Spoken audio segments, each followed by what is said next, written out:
ఇక్కడ national highway 65 Hyderabad to Machilipatnam highway మీద right on highway నుంచి లోపల కాదు, హైవే దిగ్గానే మా వెంచరు 21 ఏకర్స్లో 281 విల్లా ప్లాట్స్ని డెవలప్ చేస్తున్నాము.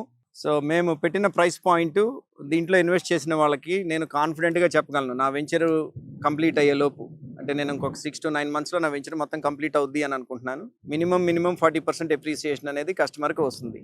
ఎస్పెషల్లీ రియల్ ఎస్టేట్లో ఇప్పుడు అమరావతి బాగా స్వింగ్లో ఉన్నది, అండ్ అట్లానే మచిలీపట్నం పోర్ట్ వచ్చేసేసి ఇప్పుడు చాలా వర్క్స్ చాలా ఫాస్ట్గా అవుతున్నాయి.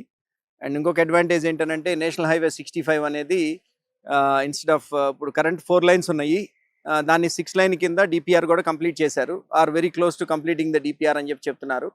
ఇది 6 lanes కూడా అవడానికి స్కోప్ ఉన్నది. అట్లానే మీరు ఓఆర్ఆర్ చూసినట్లయితే కనుక ఇక్కడ నుంచి ఒక 20 kilometers, సో దట్ అట్లా హైదరాబాద్ వెళ్ళాలి అని అన్నా కానీ నా వెంచర్ నుంచి చాలా ఫాస్ట్గా వెళ్ళిపోవచ్చు. విజయవాడలో ఉన్న వాళ్ళు ఎంత ఫాస్ట్గా వెళ్తారో హైదరాబాద్కి, ఇక్కడ నుంచి ఉన్న వాళ్ళు కూడాను అంతే ఫాస్ట్గాను ఓఆర్ఆర్ తీసుకుంటే కనుక మీరు హైదరాబాద్కి వెళ్ళడానికి ఛాన్స్ ఉంటుంది. అండ్ దట్టు ఇప్పుడు కొనుక్కుంటే అంటే ప్రైస్ పాయింట్ తక్కువలో ఉన్నది కాబట్టి, మేము స్టార్టింగ్లో ఉన్నాం కాబట్టి ప్రాజెక్ట్ గురించి, ఇప్పుడు కొనుక్కున్న వాళ్ళకి చాలా చాలా చాలా ఎప్రిసియేషన్, నేను చెప్పినట్టు 40% కంటే కూడాను ఎంతో ఎక్కువ ఉండొచ్చు. బట్ మినిమం నా ప్రిడిక్షన్, నాకున్న గ్లోబల్ ఎక్స్పీరియన్స్ ప్రకారము 40% అనేది గ్యారంటీడ్గా పెరుగుద్ది అనేది నా ఉద్దేశం.